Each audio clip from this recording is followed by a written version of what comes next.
Bienvenue dans cette troisième vidéo. Nous avons vu donc les besoins primaires et l'importance de la relation postnatale. Bien, nous allons voir aujourd'hui les besoins secondaires. Le nouveau-né,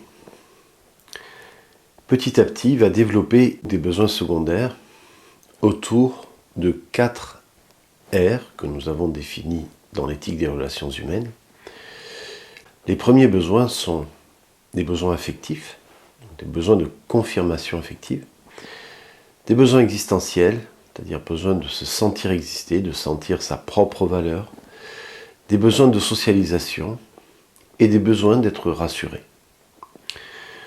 Nous avons donc 4 sphères dans lesquelles l'individu va insérer tous ses besoins. Les besoins de tous les êtres humains peuvent être insérés dans ces 4 niveaux, donc affectifs, existentiels, de socialisation et d'assurance. Donc que se passe-t-il ? Eh bien, ces besoins vont interférer eux aussi, comme les besoins primaires, sur les centres du plaisir. C'est-à-dire que ces besoins, s'ils sont satisfaits, ils vont activer les centres du plaisir et des sentiments, des émotions vont naître au niveau du mental de la personne, au niveau de la psyché, donc des états intérieurs vont se manifester. Et c'est ainsi que si, au niveau de mes besoins affectifs, j'ai une réponse satisfaisante de l'extérieur, je vais me sentir aimé. Donc je vais me sentir important pour la personne qui m'aime, je vais sentir que cette personne me désire, cette personne a plaisir à être avec moi, etc. Donc je vais vraiment me sentir aimé. Mais nous allons voir que l'amour c'est autre chose, mais ce sera l'objet de la prochaine vidéo. Donc les besoins affectifs vont être comblés, ou alors il y a un système donc, de frustration, parce que je voudrais une réponse de l'extérieur, et cette réponse n'arrive pas. À ce moment-là, je vais sentir la frustration. Comment se manifeste la frustration ? Eh bien simplement avec le sentiment d'être délaissé, de ne pas être aimé, de sentiment de solitude, le sentiment d'abandon, de vide en fait, affectif. Je me sens seul, je me sens pas aimé, tout simplement parce que l'extérieur ne répond pas à mon besoin. C'est ainsi donc que, en fonction du milieu dans lequel va évoluer l'individu et des ressources de ce milieu par rapport donc à sa demande, eh bien, il va se sentir soit aimé, soit non aimé. Donc satisfaction de mon besoin, frustration de mon besoin. Et comme on s'en doute, les frustrations vont générer, voire alimenter une souffrance. Donc nous allons chercher de combler ces besoins affectifs et donc de nous faire aimer, de nous faire aimer par l'extérieur. Et c'est bien là l'erreur en fait, on va le voir plus tard. Donc on oscille encore une fois entre le positif, le négatif, entre la satisfaction, la frustration des besoins. Vous voyez comme cette psyché, à partir des besoins primaires, comme on avait dit, eh bien, elle est scindée en deux. On a une véritable scission entre le moment où je me sens bien et le moment où je vais percevoir une souffrance.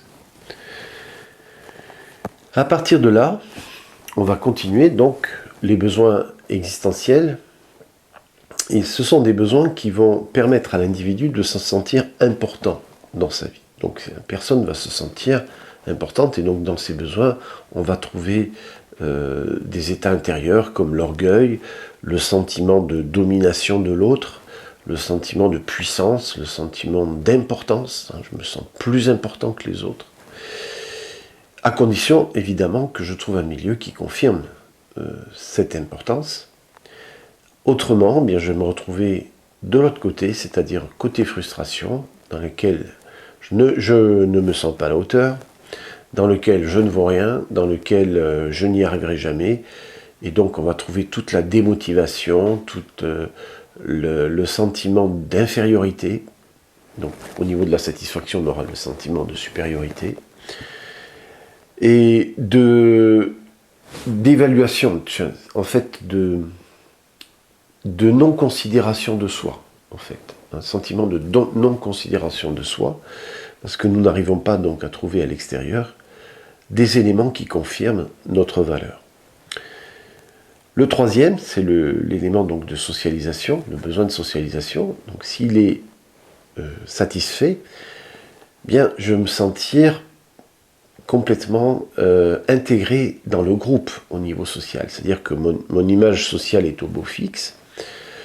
Je suis quelqu'un de bien, je suis quelqu'un qui est reconnu comme quelqu'un de bien, tout le monde m'admire, tout le monde me cherche, et tous les gens en fait, qui sont autour de moi, me confirment mon image sociale, et pour moi, tout va bien.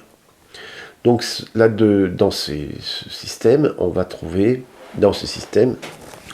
donc tous le sentiment de recherche de l'image, les sentiments d'idéal, hein, on va idéaliser les choses, et on va être conforme à l'idéal, et on va trouver aussi les processus de jugement, c'est-à-dire que je me juge mieux que les autres, mieux dans le sens de l'image, pas dans le sens de valeur, mais dans le sens de l'image.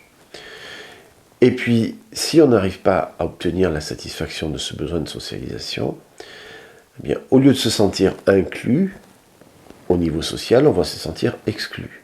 Donc, on aura tous les sentiments d'exclusion, on subit le jugement des autres, on ne se sent pas à la hauteur, c'est-à-dire on aura un sentiment de ne jamais y arriver, d'être toujours mis à la marge, en fait, par l'extérieur. On aura le sentiment que notre image sociale s'effondre. Donc, de ce côté de la frustration, vous trouverez donc la honte, par exemple, le sentiment de non-appartenance, donc le sentiment d'être, comme je disais, exclu, le sentiment qu'on va subir l'intolérance, la critique constante des autres. Alors que côté satisfaction, bien, c'est nous qui devenons actifs, et c'est nous qui allons critiquer les autres parce que nous nous sentons justement du côté du juste, du côté du bien, entre guillemets, et donc on va juger qui n'est pas de notre côté, qui va penser différemment.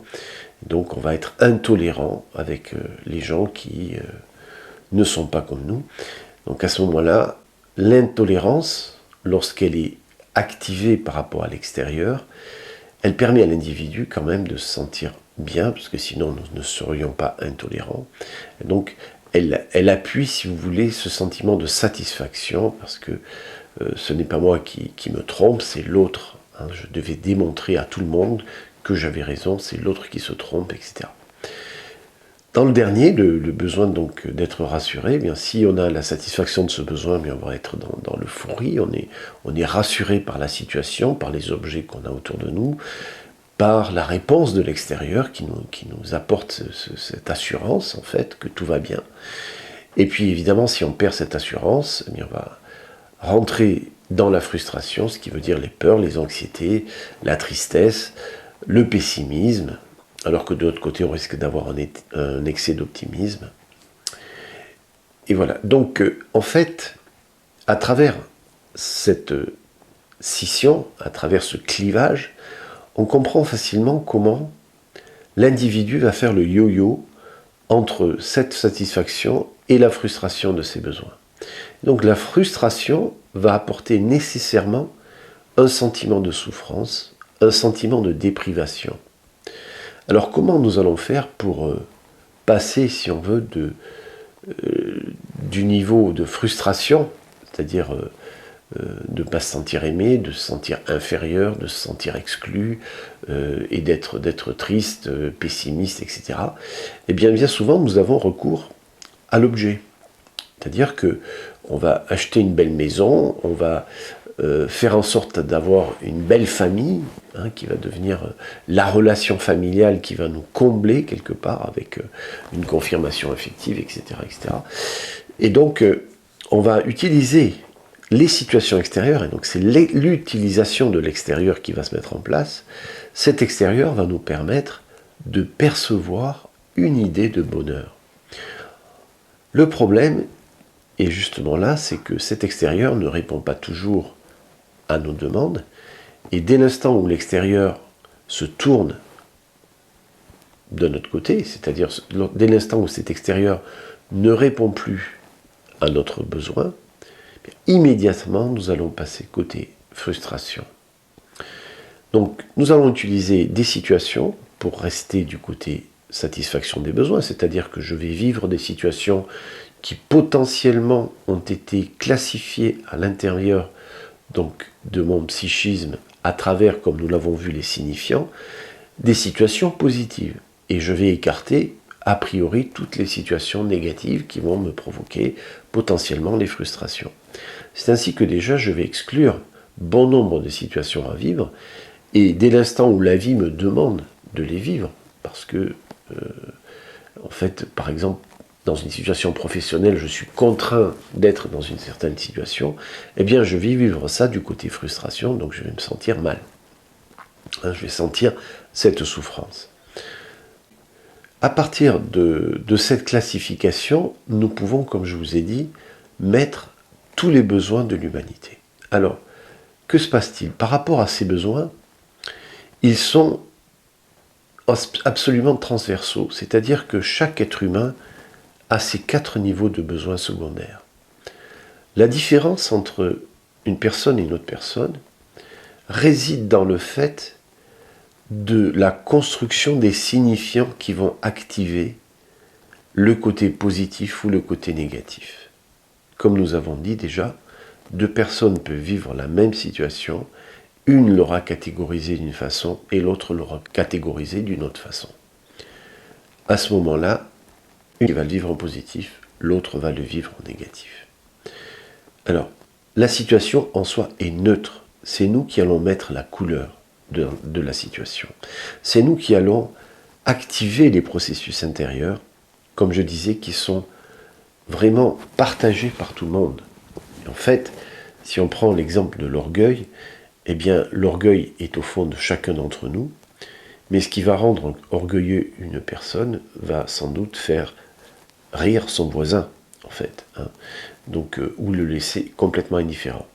Donc, nous avons cette classification des besoins, et puis au-dessus, nous aurons tous les signifiants qui sont évidemment qui sont une infinité, en fait, puisque ça va dépendre justement du milieu social dans lequel, et du milieu familial, du milieu social dans lequel l'individu a construit ses signifiants, et donc il n'y a pas 2 personnes au monde qui ont les mêmes signifiants sur toutes les situations de vie, ce n'est pas possible.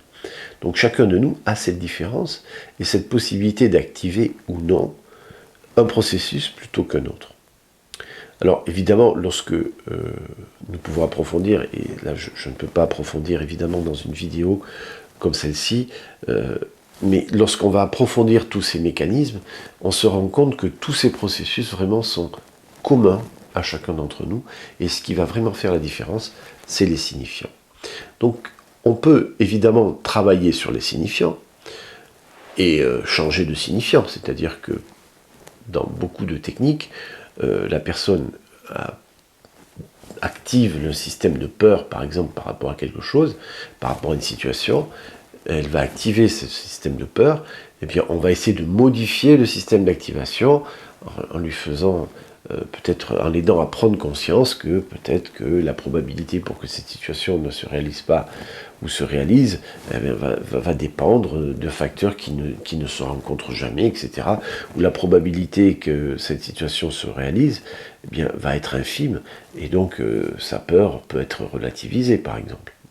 Ou alors on utilise des techniques de déplacement de l'objet, c'est-à-dire qu'on va essayer de faire en sorte à ce que son mental se déplace, et que à chaque fois qu'elle rencontre cette peur, eh bien, elle va activer des stratégies pour ne pas justement sombrer dans cette peur et pouvoir inhiber cette peur.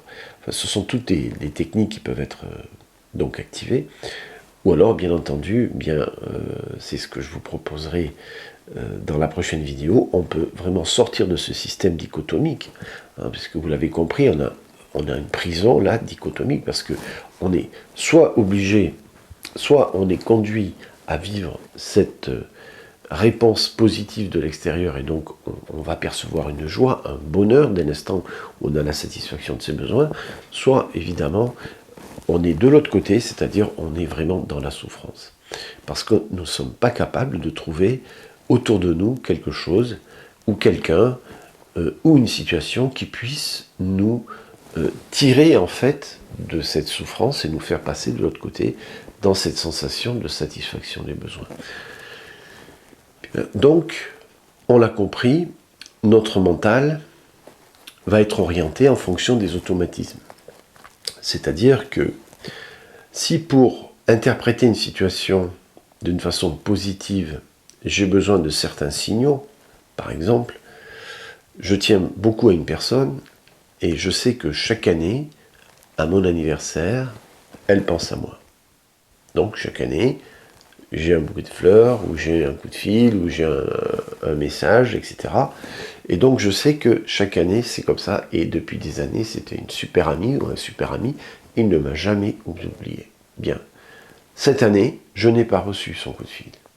Eh bien, dès l'instant où cette situation se présente, je vais passer de cette potentielle satisfaction du besoin, il s'est encore souvenu de moi, je suis encore important pour lui, etc.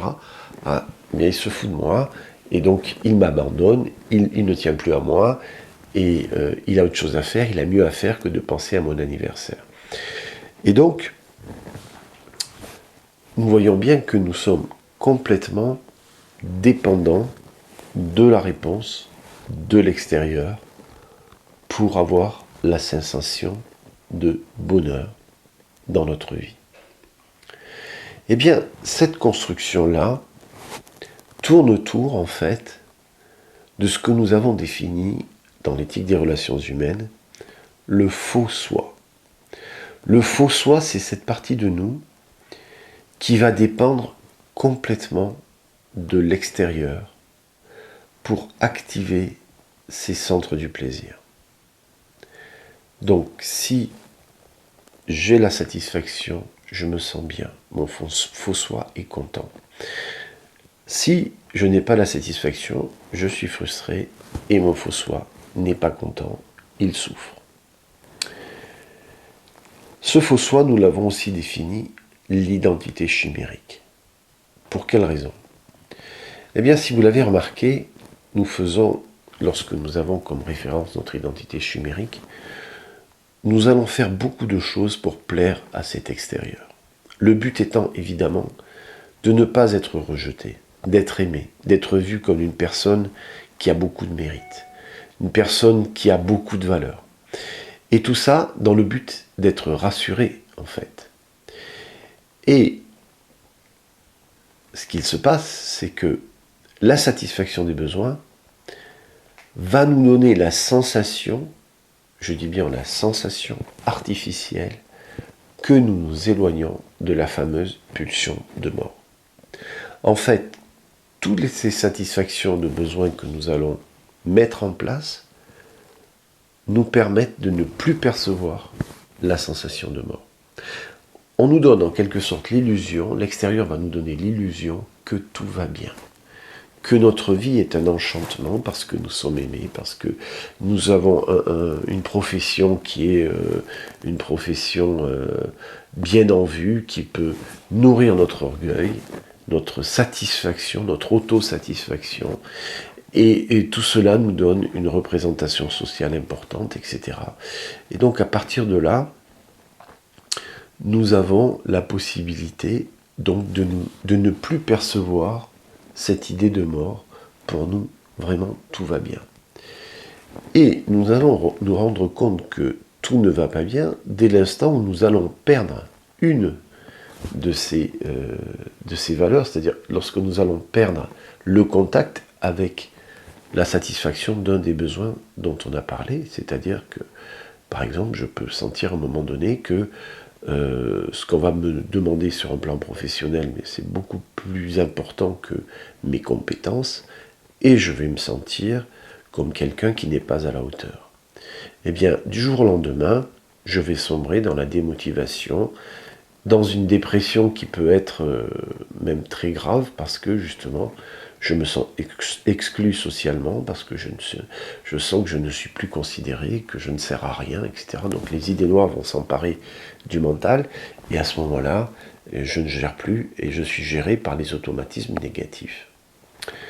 Bien, donc pour résumer, nous sommes complètement sujets à ce qu'il va se passer à l'extérieur lorsque nous sommes soumis à notre identité chimérique. Alors, vous allez me dire, mais pourquoi nous avons besoin de créer cette identité chimérique? Eh bien, c'est très simple. C'est beaucoup plus simple qu'on ne le pense. Souvenez-vous, le bébé, à un moment donné, il va se retrouver dans un état de désintégration psychique. Eh bien, dans cet état, il est dans un état de vide absolu. On l'a dit, c'est un état de souffrance.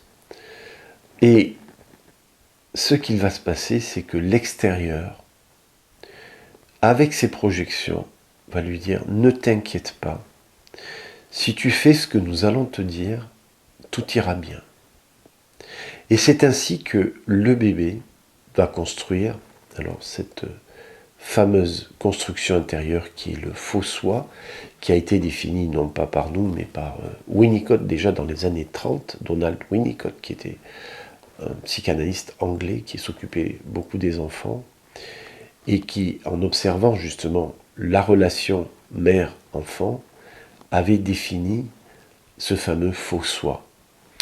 Eh bien, cet enfant, plutôt que d'être dans le vide, il va construire ce faux soi, cette identité chimérique. Et il s'aperçoit très vite que lorsque il fait ce que la maman lui demande, eh bien la maman répond d'une façon positive. Et lorsque le papa lui demande, il va avoir une réponse positive. Il fait ce que le papa lui demande, il va avoir une réponse positive du papa. Donc, très vite, il va dire, mais pour avoir la satisfaction de mes besoins, je vais me conformer à cet extérieur. Eh bien, c'est là où justement va se construire autour de ce pivot, en fait, que va se construire l'identité chimérique. Et cette identité chimérique, comme je disais, est une construction complètement artificielle, qui est soumise aux tempêtes, au vent, à la pluie, etc. Tout ce qui se passe à l'extérieur. Et donc, d'un instant à l'autre, dans ma journée, tout allait bien, il a fallu que je rencontre cette personne, qu'elle m'adresse ce regard de mépris, et que déjà, ma journée est foutue. Que s'est-il passé? J'ai attribué un signifiant énorme à ce regard. Je voulais que cette personne me regarde différemment. Elle m'a regardé avec mépris, et elle m'a fait précipiter dans ma souffrance. Elle a en quelque sorte fait basculer cette identité chimérique du côté donc de la frustration. Et cette identité chimérique a donc besoin constamment d'être maintenue au niveau de la satisfaction de ses besoins. Autrement, elle risque de s'écrouler. Eh bien, c'est pour lutter contre l'écroulement de cette identité chimérique que l'individu va développer des stratégies qui ne vont pas être toujours, douces, tranquilles et sereines.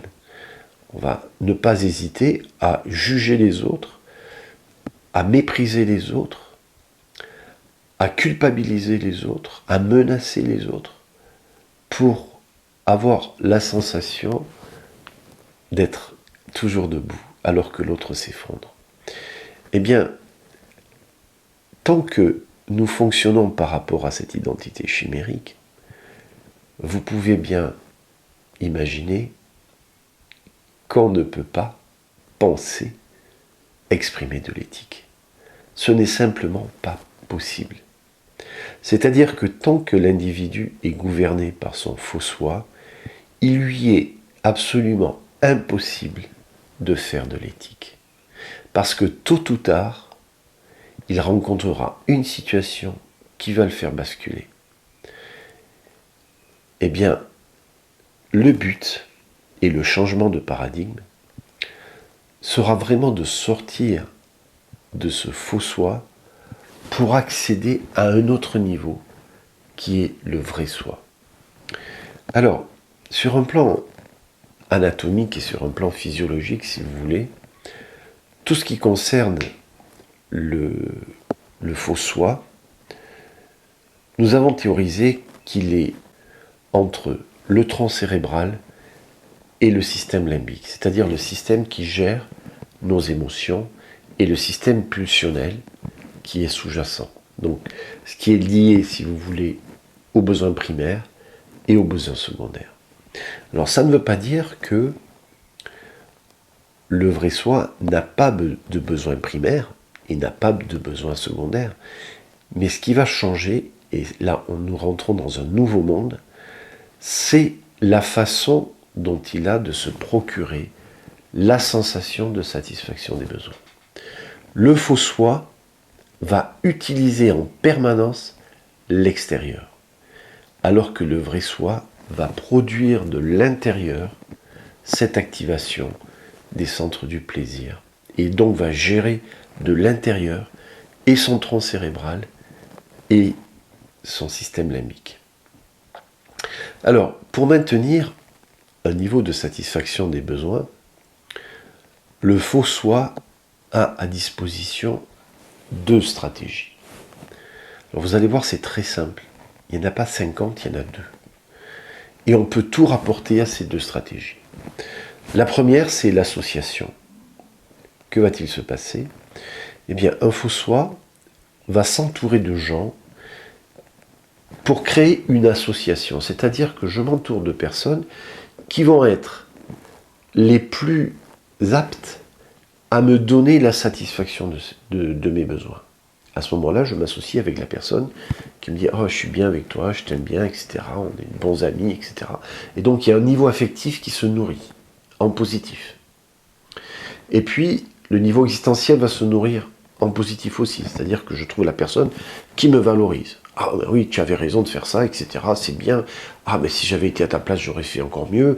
Mais c'est déjà très bien ce que tu as fait, mais vraiment tu es très fort, etc. Tu lui as bien répondu et tu l'as bien mis à sa place, etc. Donc cette personne-là, je vais me la garder, puisque c'est une personne qui valorise mon orgueil. Donc je vais m'associer avec les personnes qui me donnent cette satisfaction à ce besoin. Et puis la troisième, ça va être la personne qui va me couvrir de louanges, en me disant que vraiment je suis quelqu'un de très bien socialement, etc. Et que mon image, etc. Que voilà, elle veut faire partie de mes amis, et que mes amis pensent comme moi, et que on va se retrouver ensemble, on va faire l'apéro, et puis on va plaisanter sur quelqu'un qui n'est pas là. Donc nous sommes les gens bien, et puis les autres, ceux qui ne sont pas là, c'est ceux qui ont toujours tort. Et donc grâce à ça, on va alimenter, si vous voulez, cette image. Et donc on va faire l'apéro, pas avec les gens qui nous critiquent, mais avec les gens qui sont disposés à critiquer avec nous les autres. Et puis les gens qui... Donc le dernier, ça va être la personne qui me rassure. Donc je vais m'associer avec la personne qui me rassure, et non pas évidemment avec la personne qui me menace. Bien. Donc ça va être l'association. Et ça, c'est une stratégie que nous faisons lorsque nous avons un référentiel donc d'identité chimérique ou de faux soi à longueur de temps. Nous allons même sur un plan professionnel nous associer même au bureau avec les gens qui sont gentils avec nous, qui semblent nous apprécier, etc., etc. Et nous allons faire le contraire avec les autres. C'est-à-dire que la deuxième stratégie, ça va être la dissociation. La dissociation consiste à provoquer chez l'autre la souffrance. Plus je vais faire souffrir l'autre, mieux je me sens. Et c'est comme ça que on va se sentir bien, enfin le faux soi va se sentir bien, lorsqu'il arrive à culpabiliser l'autre. Lorsqu'il arrive, à travers une menace d'abandon, à faire pression sur l'autre. Lorsque on arrive, par exemple, avec le cynisme, à blesser quelqu'un, eh bien, on va se sentir fort. Voilà, ce faux soi va, quelque part, se galvaniser, il va se booster, en fait, en détruisant l'autre. Donc, l'autre, je vais le réduire à néant en lui disant, en le méprisant, en étant cynique avec lui, etc., etc. Et de façon, autant que possible, je dirais, autant que possible, le faire aussi en public. Donc ça marche mieux. vous avez la personne qui veut émerger dans un groupe, qu'est-ce qu'elle va faire? Eh bien, elle va rire des autres. Elle va prendre un bouc émissaire et à travers le mépris de ce bouc émissaire, eh bien, qu'est-ce qu'elle va faire à travers son cynisme?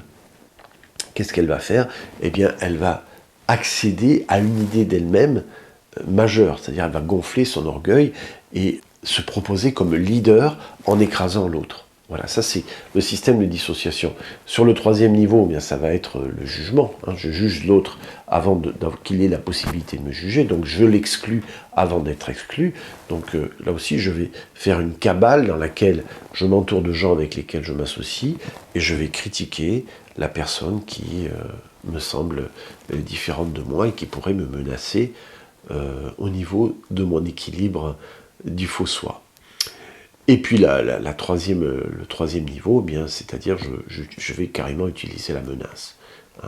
Donc je menace l'autre, et lorsque je vois que l'autre est dans la terreur ou dans la tristesse, eh bien c'est moi qui vais triompher.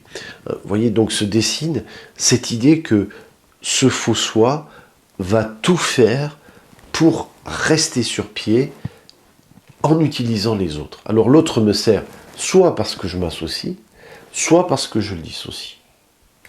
Et vous avez une illustration, si vous voulez, de ce processus, qui est une illustration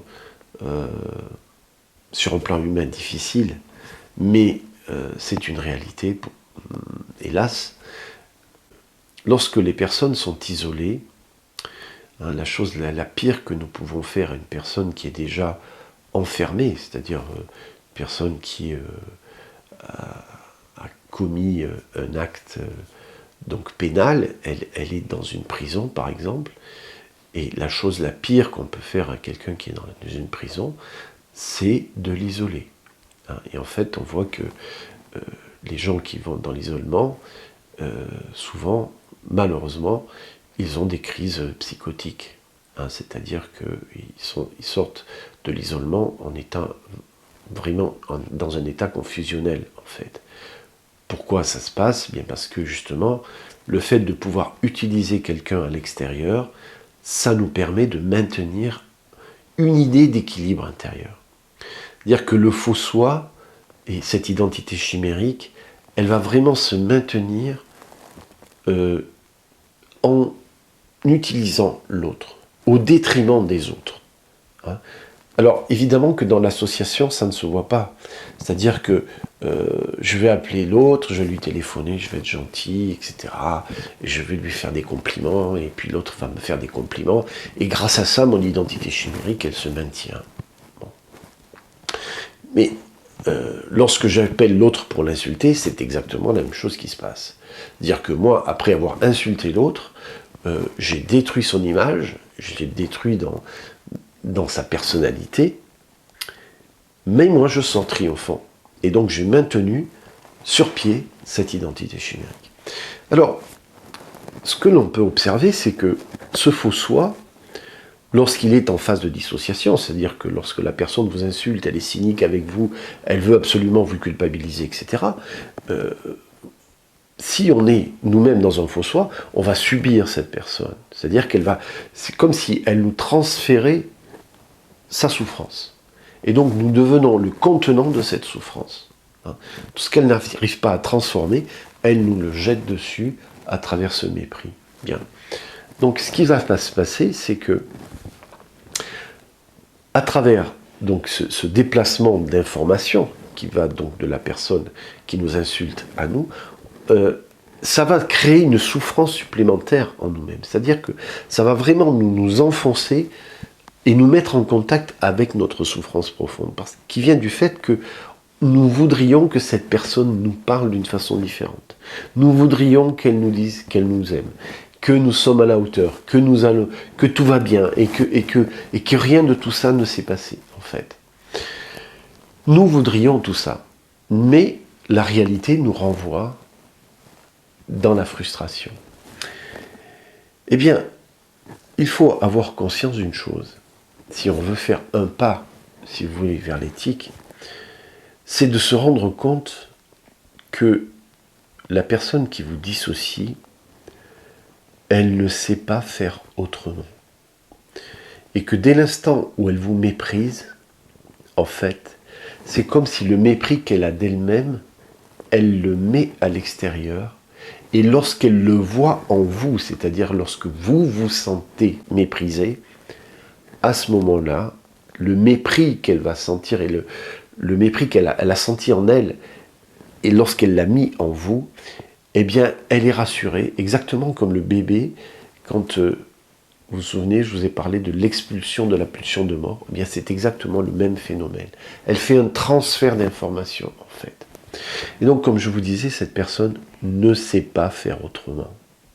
Donc, sa stratégie, elle l'utilise parce que elle n'a pas développé son intelligence émotionnelle. Elle ne gère rien, elle est gérée par ses pulsions, elle est gérée par ses émotions. Et donc, si nous voulons aller vers l'éthique, il faut déjà, la première chose, c'est se rendre compte que cette personne ne peut pas faire autrement. Elle est complètement prisonnière de ces processus et elle n'en sort pas. Et la seule façon d'alléger, si vous voulez, sa souffrance et cette tension intérieure qu'elle a par rapport à la situation qu'elle a vécue ou qu'elle est en train de vivre avec vous, la seule façon qu'elle a, c'est de mettre à l'extérieur ce mal-être et le faire rentrer en vous. Eh bien, il suffira à un moment donné de ne plus jouer à ce jeu et de faire en sorte à ce que notre mental puisse regarder tout ça et dire voilà ce qui se passe. Cette personne est dans un faux soi, elle a absolument besoin de garder sur pied son identité chimérique parce que sinon elle s'effondre et elle va finir où? Eh bien dans la désintégration psychique et elle ne veut pas y aller parce que c'est un point de souffrance énorme et donc elle tente en ce moment de me faire aller moi dans cet état de désintégration psychique. Voilà, donc 4 besoins secondaires affectifs, existentiels, de socialisation et d'assurance. Pour garder le cap côté satisfaction, on va utiliser l'extérieur à travers donc l'association. Je vais rechercher, m'associer aux situations, aux personnes, aux objets qui me donnent la satisfaction à mes besoins. Comment j'attribue la satisfaction? Eh bien, à travers les signifiants, c'est-à-dire que je vais attribuer la signification à la situation qui va faire en sorte à ce que je me sente satisfait au niveau de mon besoin. C'est moi qui vais attribuer le signifiant. Donc, la satisfaction des 4 besoins va faire que je voyage dans le monde et je dis la vie est belle. Parce que je me sens aimé, je me sens quelqu'un d'important, je sens que socialement je suis reconnu et tout ça, ça va me rassurer. Et puis, il se passe ce qu'il se passe et je me retrouve de l'autre côté et là, ça s'effondre.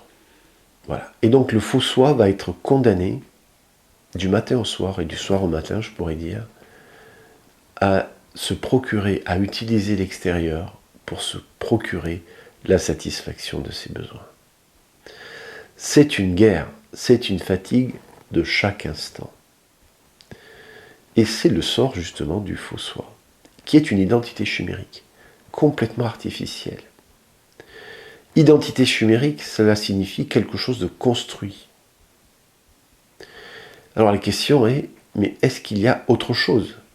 Est-ce qu'au fond de nous-mêmes, n'y aurait-il pas une identité profonde qui nous permet, en fait, de vivre d'une façon différente cette réalité et non plus nous raccrocher au bon vouloir de cet extérieur, nous raccrocher au bon vouloir des autres et au bon vouloir des situations qui vont nous procurer l'idée que tout va bien pour nous.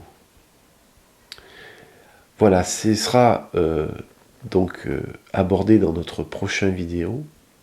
Notre prochaine vidéo dans laquelle nous allons parler de la transition, en fait, entre ce faux soi chimérique qui a été construit sur un plan culturel, à travers tout ce qui est information, qui, comme dirait Jung, est contenu dans l'inconscient collectif, qui devient l'inconscient familial, pour passer dans la conscience et donc à récupérer, si elle existe, cette fameuse identité profonde.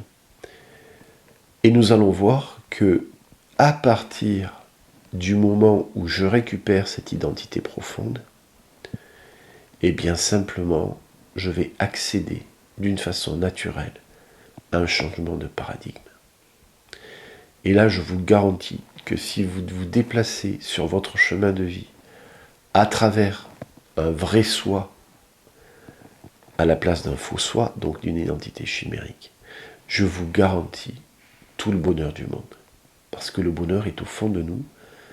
Encore faut-il pouvoir rentrer en contact et donc développer cette prise de contact avec ce qu'il y a vraiment au fond de nous-mêmes. Voilà, je vous remercie et je vous invite donc à la prochaine vidéo dans laquelle nous parlerons du vrai soi et donc de cette transition entre le faux soi et le vrai soi. D'ici là, je vous avais promis donc de vous indiquer un exercice à faire. Alors, il s'agit de développer simplement la concentration, d'habituer votre mental à se concentrer sur un événement qui soit un événement présent.